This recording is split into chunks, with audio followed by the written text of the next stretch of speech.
we'll chant Om 3 times, followed on the shloka, invocation shlokas. Inhale deeply. Om.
Om Sahana Vavatu Sahanao Bhunaktu Sahaviryam Karavavahai Tejasvinavadhitamastu ma Vidvishavahai. Om Shanti Shanti Shanti. Samasta Jana Kalyane Niratam Karunamayam Namami Chinmayam Devam Sadgurum Brahma Vidvaram.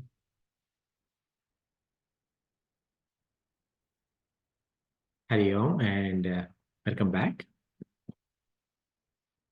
So we are covering chapter 2 of Bhagavad Gita. In chapter 2 of Bhagavad Gita, between the verses numbers 11 and 25, there was a discussion about the nature of Atma. So when we say nature of Atma, it is nature of the Paramatma. Okay. So now what happened so where the question was around, why did we discuss about nature of Paramatma is because Arjuna asked what is Nishreyasa, what is the absolute benefit for him and what is absolute good for him as well as everyone else. Because that question was asked, Bhagwan started talking about Atma. But then what happened is that Arjuna's question was based on Shoka and Moha, mean grief and delusion, saying that I am going to kill my grandfather, I am going to kill my guru. So this kind of thing is there. So so what happened is that the Shoka and Moha are centered around two particular human beings, okay, or two particular jivas. So as a result, that also has to be addressed. Now, to address that, what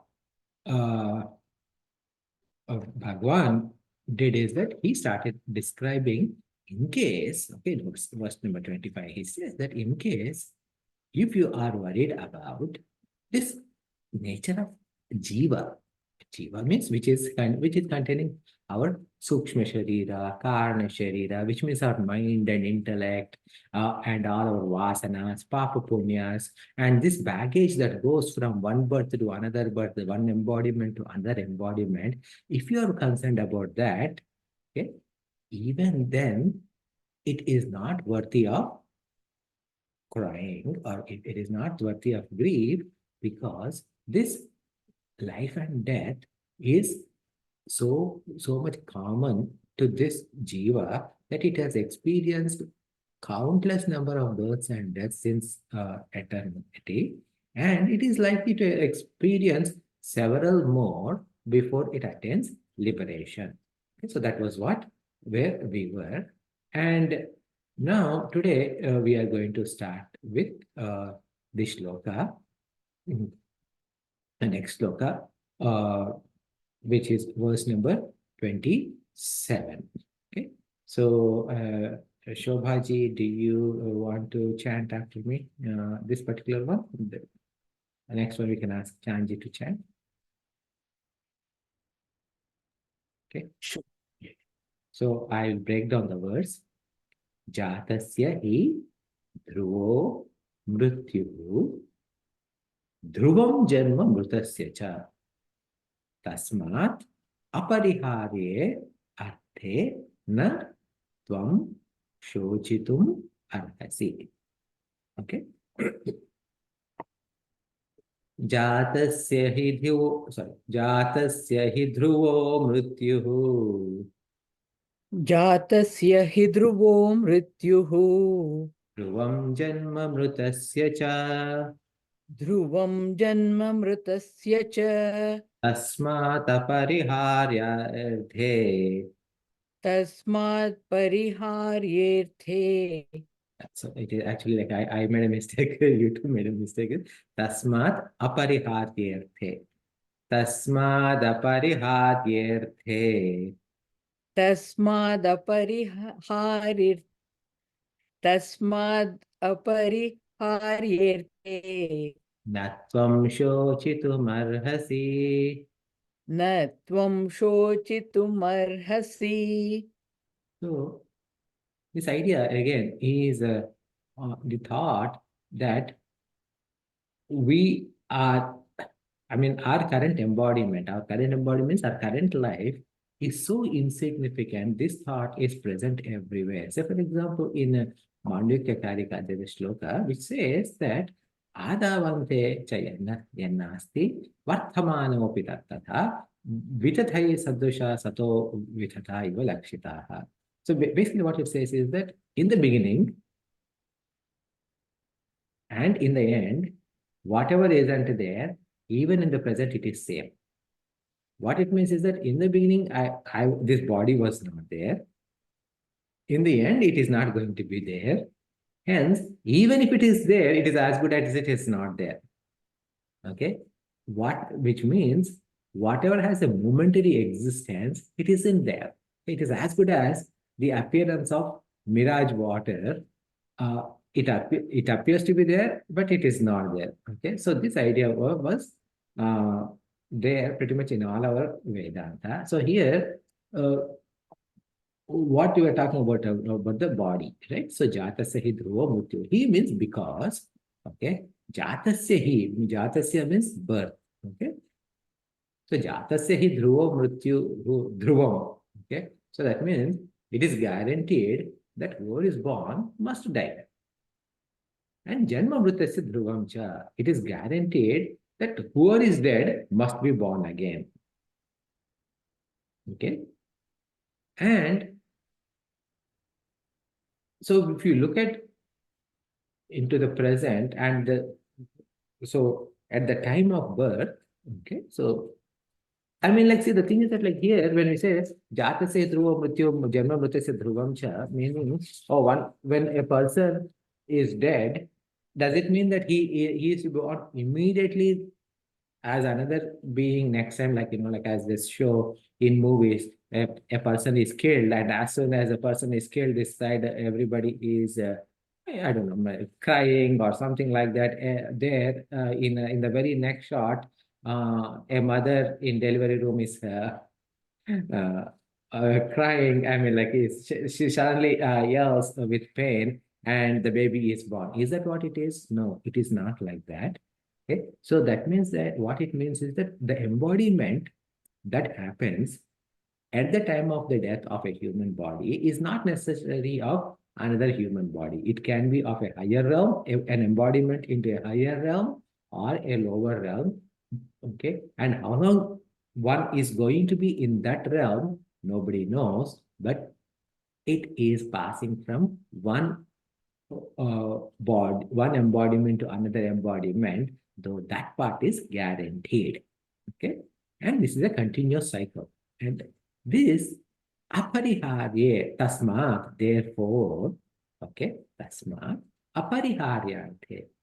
Pariharya, apariharyarthe means it cannot be avoided. Okay, so whether I call it as birth or a death or death, birth and death or death and birth, they're all the same because it is just transfer of existence from one body to another body. So if you look at what do you call, like if you look at from this side, it is death. From this side, it is birth. Okay, it is like it is how do you say? It is two sides of the same coin. Okay, so tasmat apariharyat. This cannot be avoided. Therefore, na tvam you shochitum. Okay, having grief, arhasi means not worth. Okay, arhata means worthiness. Arhasi means it is not worth. Arhasi means worthy. Na arhasi means not tvam shochitum arhasi means it is not worth of your time to grieve. Okay, so there is no point in grieving because the death is so natural. Why should I grieve? Okay, so once, I think it is in Mahabharata, there is a conversation where uh, Yudhishthira, meaning Dharmaraja, was asked a question. What is the most wonder? Okay. And Yudhishthira says that everybody sees people dying all around them all the time, being born and dead. But they think that they're never going to die. This is the most wonder of all. Okay, meaning, so this can be taken from two angles. Okay, one is that we behave as if there is no tomorrow and other people may die, but I am never going to die. So that's an attitude. Okay, so that is one kind of an attitude. And now you see, like, imagine there's a theft that went. Okay, maybe a house got burned or someone met into an accident. What is the thing that they would say? I never expected that this is going to happen to me. Why? Because I'm special. So I never expected. So it's a common thing that we hear. So in the same way, death is going to happen to me. This is kind of a difficult thought. Okay, so that is why it is wonder. Then now, second angle is we touched upon this aspect a little bit in the last session is I am never going to experience death, period. Okay. Even if I see births and deaths of so many beings, human or not, animals or plants, I am not going to experience birth or death. This is true. Why is this true? Because the I, which I think as either Atma, as in like pure self, or Jiva, okay, from whichever angle you see, let us take from Jiva aspect. Okay, Jiva means like, okay, my mind and intellect, etc. So this Jiva, what exactly death? When I leave this body and go, falling of this body after I left is called as death. So I have already left, only then this body fell off. So how do I experience death? No. Okay. And when I left this one, I already entered into another embodiment. Because I entered into another embodiment, I did not experience birth. That body was already there. And I entered in there. Because I entered, people started calling it as birth. Okay. So, from a Jiva perspective, I don't experience birth or death. Now, from a pure self perspective, pure self as pure Atma or Shuddha Chaitanya, there's never birth, there's no birth or no death at all. Okay, yeah, that Chaitanya that is there even in the dead body, right? The Asatchitananda Swarupa Atma, which is all pervading, is pervading through everything, including the dead body. And it so happened that the dead body, because of the lack of Jiva in there, it has no ability to express this Chaitanya. That's all. Okay? The consciousness, it is unable to experience, express, but however, that is already there. It is almost like when I look at a string of light, a string of lights, maybe two or out of those 100 lights, okay, two or three of them might have gone like gone, and then the fuse has gone, the filament has, sorry, the filament is burnt or whatever. So, but the electricity is still flowing. It is just that that particular device and that particular unit, that particular bulb has lost its capacity to express the electricity in the form of light. That's all. Okay. But electricity is still flowing. So Atma as a self is just like that. So, uh, so from a Jiva perspective, there is no birth or death. From the Atma perspective, there is no birth and death. It is just the names of these terms, Janma, Mrityu, etc. They're all with respect to the physical body, and physical body is nothing but a vehicle that we use for our to go through our prarabdha karma, meaning the results of our past actions. Okay. So this is the summary of verse number 26. Any questions before we move to 27?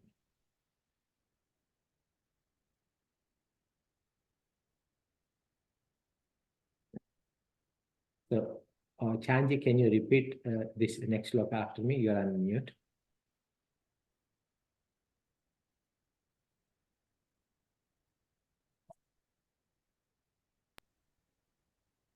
Oh, okay. So, okay. Yeah, looks like you have unmuted yourself. Good. Oh, I'm sorry, you muted again. Oh, okay. Okay. So, break these words. Okay. Am I audible?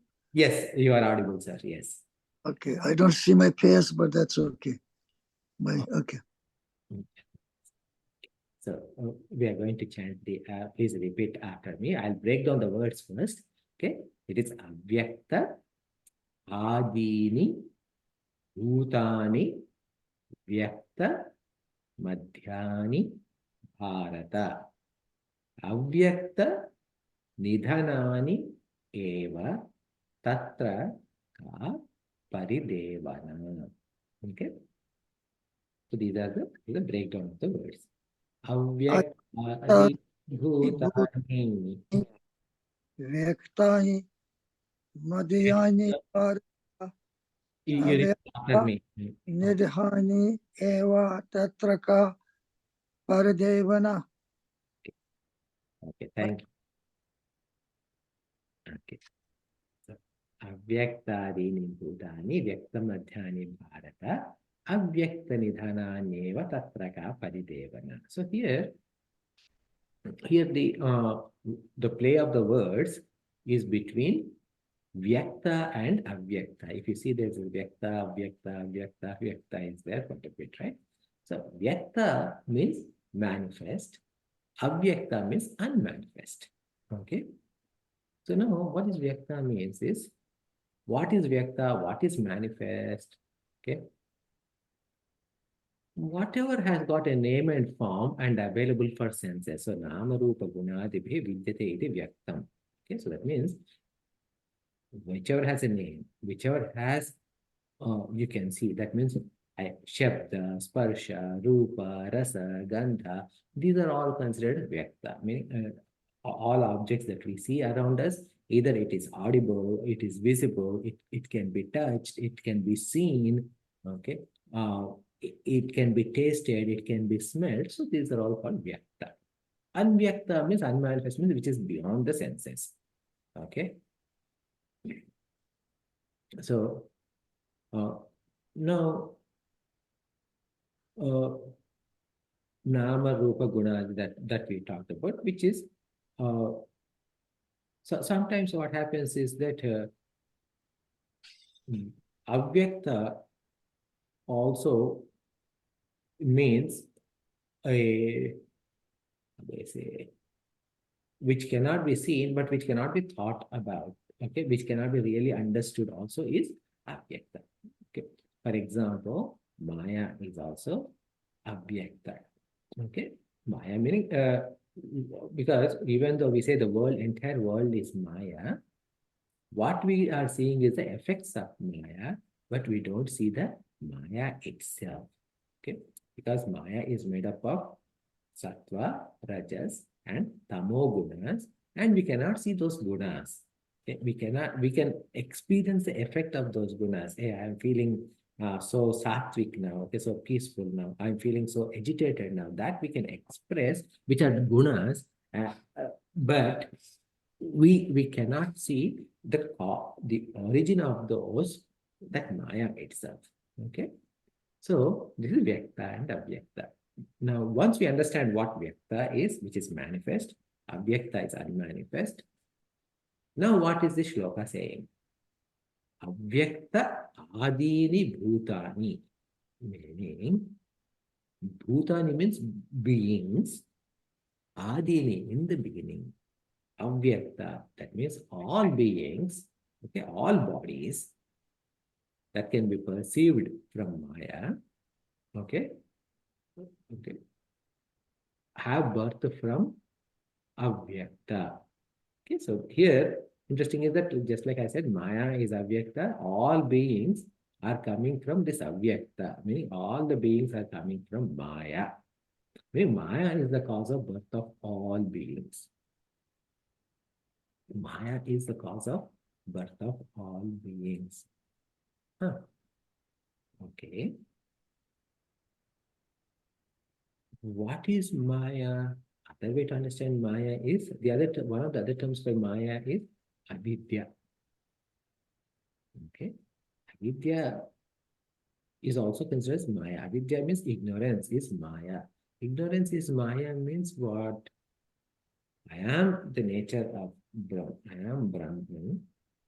However, I think I am the body. This idea that I am the body and a limited being is caused by a, a veiling or a separation between me being Brahman and me being body. Okay, so this veiling is what is causing the creation of lives. For example, another way to look at we are slicing and dicing it in different ways. That's okay. For example, when we think about who am I? Okay, why am I born? Oh, I am born as this particular human being now to exhaust some of my previous karmas. Okay, so previous results of previous actions. So that means some of vasanas must be exhausted. Some of papa punyas have to be exhausted. And where are these vasanas and papa punyas? Wherever it is there, that is what I call as karana sharira. I mean the causal body. Causal body means the cause, that body which is causing me series and sequence of births. Okay, what happens when this entire karana sharira, the causal body empties? There are no more births. And how do I ensure like there are no more births? And how do I empty them? By gaining the knowledge. What knowledge? That I am Brahman. Once I understand that I am Brahman and I actually experience it, all the bondages, all the vasanas, all the papa punyas, all of them will go away, and then the causal body drops off. So then I don't have any birth. So this avyakta, this maya, which is also called as avidya or ignorance, is the cause for all bodies. Okay, Vyakta Adini Bhutani. Okay. Now, interestingly, he didn't call Arjuna as, like sometimes he calls as Mahabaho or Dhananjaya or Partha, etc. But what is the term he called now in this particular shloka is Bharata. Okay? Bharata means Bha represents knowledge. Okay? Rata is reveling. Okay, so Bharati is the feminine, Bharata is the masculine. So one who revels in knowledge. Okay, this is the term that has been used to Arjuna. Okay, so one who revels in knowledge is Bharata. Now, why did he call Bharata? Because right now we are talking about avidya, which is lack of knowledge, which is Maya. So currently veiled by Maya, get out of this through by reveling in this knowledge. Okay, so that is why this particular name is used in this verse. Okay, so Vyaktadini Bhutani. Okay, now Vyakta Madhyani is the next word, right? Vyakta, okay, Vyakta means that one that is manifest, okay, one that is manifest, Madhyani, okay, Vyakta Madhyani, Bharata, Avyakta Nidhanani, okay, Eva, Tatra Ka Paridevana. Okay, so it all came from Maya. It is experienced now, and what happens to it? It will go into Maya. That means that towards the end, it is unseen and it is going to become unmanifest. So, in that case, okay, Nidhanani means at the end, okay? Tatra, because of that, in that case, Paridevana means grief. Ka Paridevana, why are you crying? So that means it can be understood in different ways. One is that this body is formed because of ignorance. Because this body is formed because of ignorance, the moment you get knowledge, hey Bharata, this body is going to go away. So why are you worried about? What are you worried about? Is one understanding. The other way to see is 100 years ago, you did not have this body, Arjuna, or any one of us. 100 years from now, this body is not going to be there. Yes. So in the whole time scale, okay, of billions or trillions of years prior to now, and billions or trillions of years going forward, your body lasted maybe 100 years or maybe 150 years. Okay. So in that case, what is this 150 in this billions and trillions of years? It is nothing. So why are you worried about, okay, why are you showing grief for this particular body, especially given that in the previous shloka, we learned that as soon as one embodiment is over, we are going to pick up another embodiment.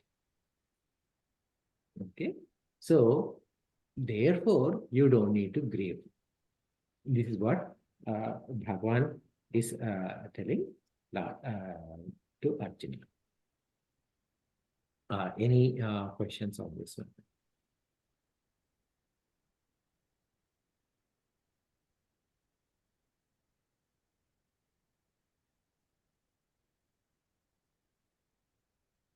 Shall we go to the next verse? Kind of a little confused here. Go ahead. It says about the play of the words avyakta dini, Mhm, avyakta. mhm, So we see the effects of Maya here, mhm. and yet Maya is something which is by itself not really there, isn't it? Maya itself cannot be seen. Yeah, but the effects of Maya can be seen. Yeah.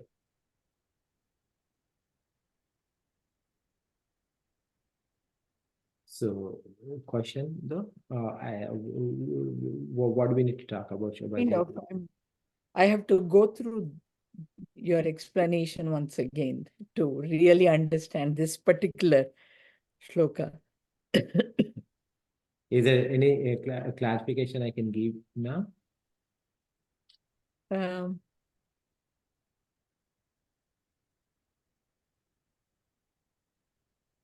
no, let me go through that after, and then I will, Okay. we will continue. Okay. So, we will chant the next shloka. So, I'll break down the word Shobhaji. You can chant and repeat after me. Okay. Ascharyavat pashyati kaschit enam ascharyavat vadati tatha eva cha anyah आश्चर्यवत् च एनम् अन्यः शृणोति श्रुत्वा अपि येनं वेद न च एव कश्चित्. Okay, so this is the verse. Okay, so this is the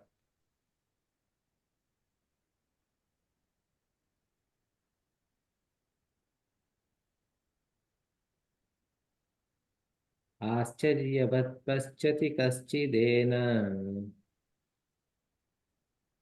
आश्चर्यवत् पश्यति कश्चिदेनः कश्चित् कश्चित् आश्चर्यवत् वदति तथैव चान्यः आश्चर्यवदति तथैव चान्यः आश्चर्यवच्चैनमन्यः शृणोति आश्चर्यवच्चैनमन्यः शृणोति श्रुत्वाप्येनं वेद न चैव कश्चित्. श्रुत्वाप्येनं वेद न चैव कश्चित्. So here in this shloka, now Bhagavan is switching back to Paramarthika viewpoint. Paramarthika viewpoint means that so far what he talked is from a Jiva's perspective. Now that he talked about Jiva's perspective, he is shifting to the absolute knowledge, right? Now this particular shloka actually is pretty much taken from Kathopanishad. Okay? So now in Kathopanishad, Yama is the teacher and Nachiketa is the student. And this only thing is that here the words are slightly different, but essentially the meaning is same. Ascharya is a word that we have, right? Ascharya is, at least in Telugu, we use the same word. Ascharya means amazed. Okay? Ascharya. Now, so Ascharya is actually two words. Okay? Acharati iti Ascharya. Okay? Acharati means when you heard something, okay, it is literally what it means, right? When you heard something or you saw something, you'll say, and leave like that and stay like that. Okay? Because you said, and opened that mouth with surprise, that is what Ascharya is. Okay? So here, what are the surprises are listed here. Okay? Now, here, this knowledge, when one is giving this knowledge, to Arjuna, he's talking about the importance of this knowledge and how rare this knowledge is. Okay. Ascharyavat. Okay. It is as if it is a miracle. It is uh, it's a surprise that Ascharyavat Pashyati. Pashyati means sees. Okay. Someone is seeing with surprise. Okay. What is it? Pashyati kaschit ena. Okay. So someone is seeing with surprise. And Ascharyavat vadati tathaiva cha anyah. So in a second situation, someone is saying as a ascharya, as a surprise. Hey, you know what? Let me tell you something. Ascharyavat. Okay, it's just like ascharya, they are saying something. Then ascharyavat anyah shunoti, meaning someone is listening with surprise. And despite that, the fourth scenario is that Shrutva api, even despite listening, unable to understand. Okay, so there are four scenarios, okay, four different scenarios, and each scenario is different. Okay, so one is that Ascharyavat Paschati, right? Okay, this is imperishable, okay, and it is very difficult. So when we say Ascharyavat Pashyati means it is very rare to see a person who is interested in this particular type of knowledge. Okay, so Gurudev would say that Gurudev, like many of our Swamijis say, right? If we say that hey, we are doing Lakshmi Kalyanam in the temple, okay, and this is going to give you prosperity. We will have 1,000 people sponsoring $100 each because we are not guaranteeing, but doing Lakshmi Puja will is our wealth. Okay. And we don't need, all we need to do is that, like, one time that information need to read or seen by them. So the moment the advertisement reaches to them, oh yeah, okay, so there's Lakshmi Puja, okay, maybe I should sponsor something so I get some benefit. Okay. But on the other hand, if you say, oh, Swamiji is coming, okay, he's going to talk on Vedanta, etc. We had to tell 10 times, 20 times, 30 times, they all heard and everything, and yet they don't show up. Okay. So why? This is because very rarely people want to turn their attention inside. Okay. And the again, going back to the Kathopanishad, Yama, who is the teacher to Nachiketa, he says that this is our birth defect. Okay, it is not defect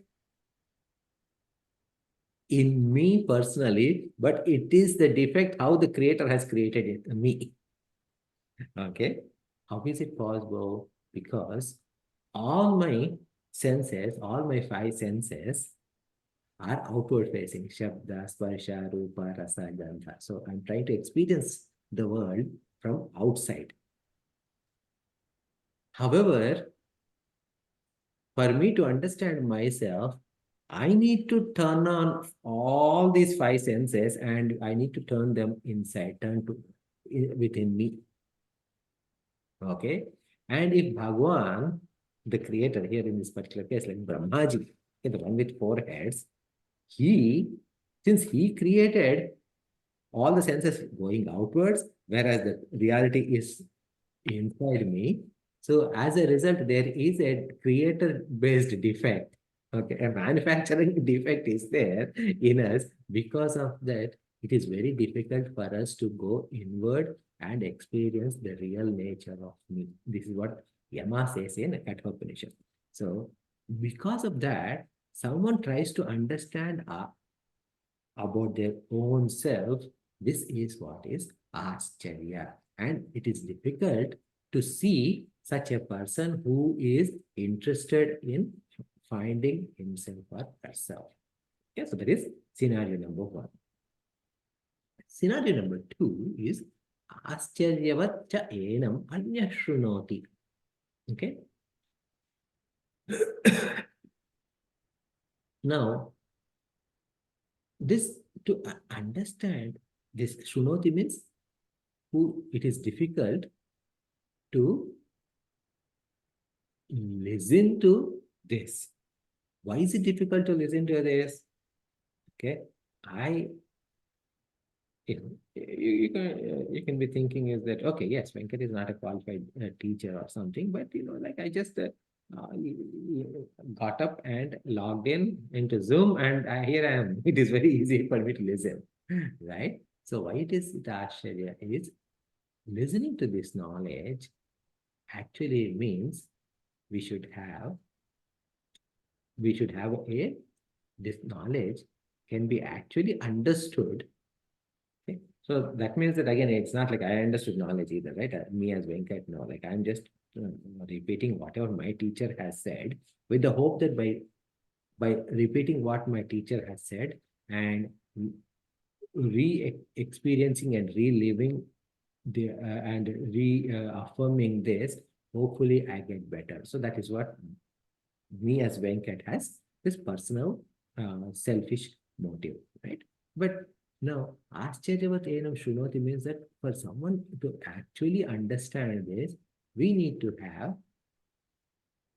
purified our mind through Karma Yoga, and we should have sadhana chatushtaya sampannatvam. Sadhana chatushtaya sampannatvam means viveka, vairagya, shama, dhamma, the sixfold, which is shama, dhamma, uparama, titiksha, shraddha, samadhana, all those sixfold characters should be there, plus mukshutva. If all of them are like in full, the sadhana chatushtaya sampannatva, after purification of our mind, then I need to find a teacher who is a Shrotriya Brahmanishta Guru. Shrotriya means one who knows Vedas, as in like one who experienced Vedas, meaning one who is realized master, and he is abiding in that, and then he is able to talk about it, okay?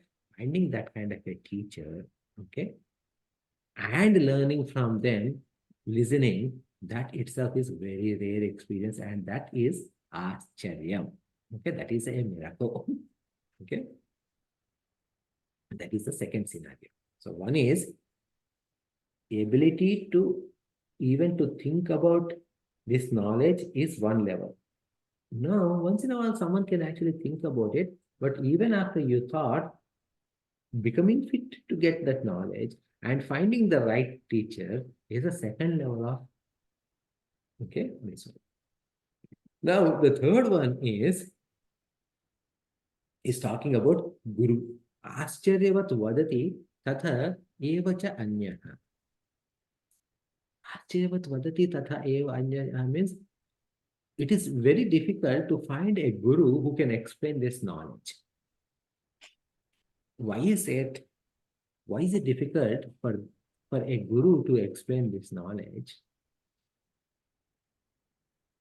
In this regard, there's an interesting anecdote from Tulsi Ramayana. Okay. Bhagwan Lord Sri Rama, along with Vishwamitra, sage Vishwamitra, goes to Mithila Nagara. Mithila Nagara is Janakapuri. Okay. When he goes to Janakapuri, he and Lakshmana, Bhagwan Rama and Lakshmana, they both go on a stroll, an evening stroll. When they go, some of the Mother Sita's paricharikas, meaning servants, maids, they see Lord Rama and Lakshmana, and they come back. And they said that, yes, we have seen Rama. And like, either Mother Sita or some other maids are asking, explain to me, like, oh, tell us about him, tell us about him. So they say, they express their difficulty. They're so beautiful, they're so handsome, they're so all of that is said. But then they say, See, the problem is that we can never explain how handsome and how good he is, because the eyes that have seen Bhagwan cannot speak. The mouth that is speaking haven't seen him. So how can I express the greatness of the Lord? Okay, the beauty of the Lord. So that is something that they say. Now, why is it relevant here is, when we talk about the nature of Brahman, the nature of self, it is very clear that it is not visible. Okay, or it is beyond five senses, Shabda, Sparsha, Rupa, Rasa, Gandha. No. And it is beyond mind. It is beyond intellect. In fact, to experience this Brahman, all of these have to be dropped in, including mind and intellect. Right? Now, because it is beyond mind and beyond intellect. If it is, the nature of Brahman is beyond mind and beyond intellect and beyond words, how can a guru explain that nature of Brahman with using his mind and his intellect and his words? Okay, that itself is very difficult, and that itself is very much ascharya. Okay, so one is talking about the greatness of having the thought, the rarity or greatness of having the thought for turning our attention to Brahman, or to understand our own nature. Second is talking about the preparedness of the student to receive this knowledge properly. And the third is talking about the greatness of the teacher that must be there. So these are the three different surprises. Okay. Now, the fourth one, it says, Shrutva api edam veda na cha eva kaschit. Means Shrutva api, okay, after hearing all of this, okay, it is ascharya that someone doesn't get it. Okay, so why don't we get it? Hey, wait a minute. So what did you say? Did you say after hearing all of this, it is ascharya that someone did not get it, or it is ascharya someone got it? The answer is, it is a surprise that someone doesn't get it. Okay? Because why is it ascharya that we don't get it? It is me, my own self nature, and yet it is ascharya that I'm not getting it. Okay? Why, realistically, okay, all of us on this call, right? We are listening to this Vedanta for decades, I can say, with confidence, okay, for decades. And we are listening to Bhagavad Gita also multiple times. Yet, why is it that we have challenge? I mean, we understand, okay, so it's not like we are dumb, okay? We are intelligent people, we are smart people, we understand logic, okay, we have commitment, okay, we are doing sadhana, we are doing self-study to a certain extent. So we are having all of these qualities, yet, okay, why are we not getting it? Okay, why are we not getting it? Because our, it's not a blame, okay, please don't think it that way, but our sadhana chatushtaya sampannatva, meaning our viveka, vairagya, okay, these chitta shuddhi, viveka, vairagya, samadhi, shatka sampatti, mumukshutvam, they are improved and improving, but they are not yet there 100%. Okay, it is like we are like wood that is wet. Okay, because there is wood, see what happens is that if a dry wood, completely dried wood, if you light it up, it lights immediately and it burns immediately and it becomes ash immediately. However, if there is wood that is wet, okay, it is partially wet, if we light, what happens is that it lights.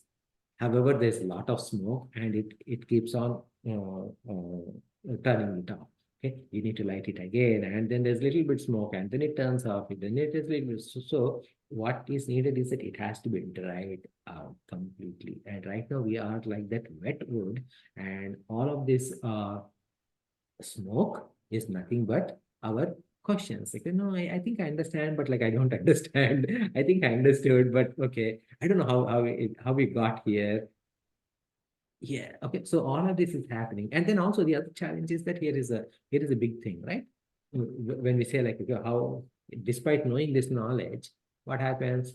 Okay, as soon as we turn off this Zoom call, we get into our day-to-day routine, okay, our family, our life, and everything like that, and then we fall into samsara. Okay, I'm not saying like falling into samsara is a bad thing, but we don't approach the samsara or our family as an objective way where we can think that okay, I am Brahman. Okay, this is my responsibility. Okay, as a jiva, I have a responsibility to this body and this family and this job and this extended friends and extended community, and I just need to keep doing what is needed, but I have no ownership in the results. I don't have any expectations for any results. I don't have any ownership in terms of doing this thing. It is just as Bhagwan ordained to be in this place, I need to do the right thing. So this kind of an attitude, we have it, okay, but it is not 100% perfect. Because it is not 100% perfect, there is no chitta shuddhi thoroughly. There's always something like some kind of a selfish means like not a bad thing, okay? So, oh, I wish, okay, this becomes successful. Oh, I wish we get a better deal. Oh, I wish I got a I get a good deal. So these kind of things happen all the time, and as a result, they are all become veiling our ability to experience Brahman. Okay, so that is why this is Ascharya. Okay, so this is so because what happened is that initially Bhagwan, okay, is talking about he talked about what he talked about the Paramatma. Okay. Once he talked about Paramatma, he started talking about the Jivatma. Now before he is concluding about the Jivatma, he is telling like the importance of this, and he is going to conclude this idea of the thought process between this Jivatma and Paramatma in the next verse, and then he is going to change the gears into a different direction that we will see in the next session. So I want to pause here and check if you have any questions that we can address. No, I think we all struggle with this, as we always say, when we are at the temple or we are doing sadhana, and till such time our minds are calm, focus, concentration is good, our minds are more directed towards the inner self maybe. And the moment we leave, we, as you said, we go back to our routine, things start to change and we fall back into the same trap. And we get caught into me and mine, I and mine. I think that's why the ignorance is the big factor. As we have to keep reminding ourselves, okay, that's me, that's true, but I had to get out of this thought process, and I've got to remind myself we are all one. I see Brahman everywhere, no difference between me and my next person. only love each other and, create then sense of, calmness within ourselves. So no anger, no hostility, no sense of, bad feelings towards anybody, despite whatever they say. It's their problem, it's not my problem. But this takes a lot of time. I mean, as you can imagine, we have been through this 15 plus years, we have been doing this satsang, and I think we have made some improvements. I don't know, I can only speak for myself. I mean, it does remind me constantly that what's it about. And again, but to stay focused on that transformation is the challenge. I think we fall back into the same good patterns of behavior, which we have to put stops as much as possible, remind ourselves. And again, it is an ongoing journey. And I think some may do it a little faster, some may do it slower, but as long as we are, engaging ourselves, at least in what we are studying, at least if we can practice few of these things every day and try to change our attitudes, and, maybe at the end of the day, we'll feel better. Yes. Yeah, you brought a very good clarification, Chanji, is that I mean, like one of the things is that, hey, just because I am not perfect, maybe should I stop this and just focus on something else? No, no, no, that's not what it is. It is that, as you rightly said, Chanji, we need to, despite us having struggle, despite us having setbacks, we need to pick up and stand up and continue our journey.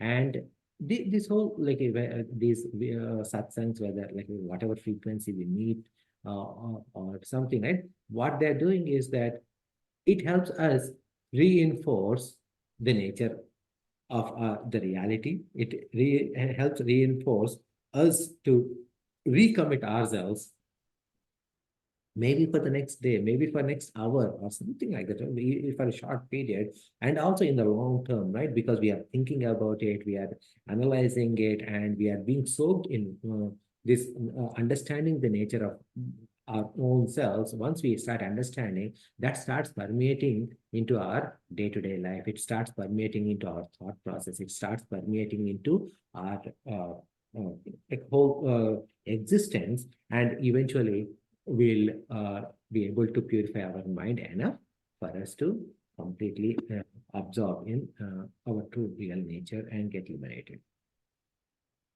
Yeah, exactly. Yeah. Takes a lot of discipline, self-control, as they say. I think that's So it is like the discipline, yes. Again, like if you think about bicycling, right? In when we started bicycling, we must have fell down countless number of times. Okay, and then after a while they said, okay, in the bicycle, okay, you have to look only at the center and just hold on to this and look at the center, and only then you can go. And the reality was that the moment you actually look to the right, the cycle would turn right. If you look left, the cycle would turn left. All of that happens. But pretty soon, meaning like after a while, what happens is that bicycling becomes our second nature. I don't have to look at the center. I can look anywhere. I can even leave my hands and bicycle, right? So we all try to do that, and we all did that. Okay. So in the same way, once with enough effort, with enough practice, we us reveling and abiding in our true nature becomes our first nature or second nature, whatever is called, right? So it will be no matter what we do in our day-to-day life. So right. Self-effort is very important, as we always study. yes, As you put effort, God will also pull you up. yes. As long as you do your part, He will do His part. I think He will pull you up. If we don't make any effort, it's not going to. I mean, we are not at that level where it will flow to us magically that we will be liberated in a hurry. That doesn't happen. Yeah. Anyway, yeah, go When ahead. knowledge is I mean, like it says, Ashcharya, everything is a surprise, like it is a wonder. So, but then, but when we go to explain, the wonder ceases. It stops. It doesn't become wonder anymore because we are using our limited knowledge or words to explain that wonder, isn't it? We are using our limited words to explain that wonder, yes. And then what happens is that even though we are using limited words and right, again, when the teacher is explaining something to student, a particular image or a particular notion or a particular thought process is being formed in student's mind. Now, in Upanishads, especially, and then what happens is that when that kind of a thought process happens,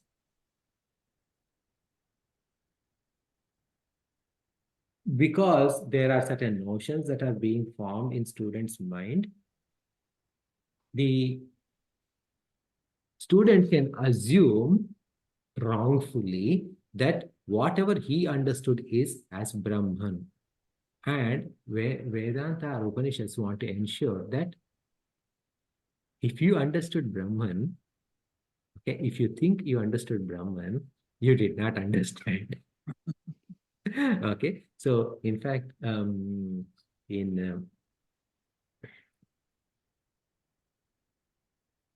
Kena Upanishad, okay, in Kena Upanishad, the nature of Brahman is explained in second verse. Okay, the first verse has a question: what is the nature of Brahman? Second verse explains the nature of Brahman, and either in third or fourth verse it says, if you understood, if you think you understood, you did not understand. If you think that you did not understand, you did not understand. Okay, so, and those who understood this, they understood. Okay, and then it goes in detail, but that's why like Upanishad also gives so much in contradicting ways about the nature of Brahman, right? So, for example, it says, sitting, while it is sitting, it travels all over. While it is sitting, what do you mean it travels all over? Okay. Okay. It is achala. Achala means immove, doesn't move, yet it travels faster than the speed of mind. Okay. So a lot of contradictory statements are given so that whatever thought or whatever ideas we start formulating, those ideas are immediately burst.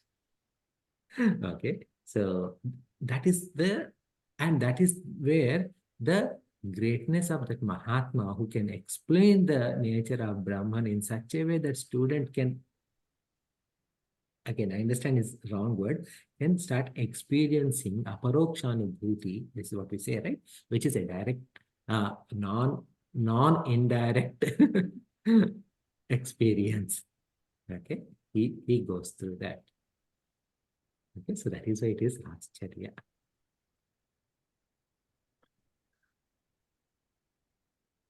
All right, time to conclude. Yeah. Kind of, Sorry? you kind of know, yet you do not know. That's the point we have to come to. Well, then that can lead to saying that, okay, maybe I already know because I feel like I know, but I don't know. So we are all in the same boat, right? So in that case, that can be misconstrued as that we know. Yeah, yeah. Right? So that's, yes, that's where it is Ascharya. Yeah, yeah. Yeah, because even that has to be removed. Even that kind of a thought. Experienced only. Only one can experience, but cannot express. Yeah. Too close. Yeah. Om.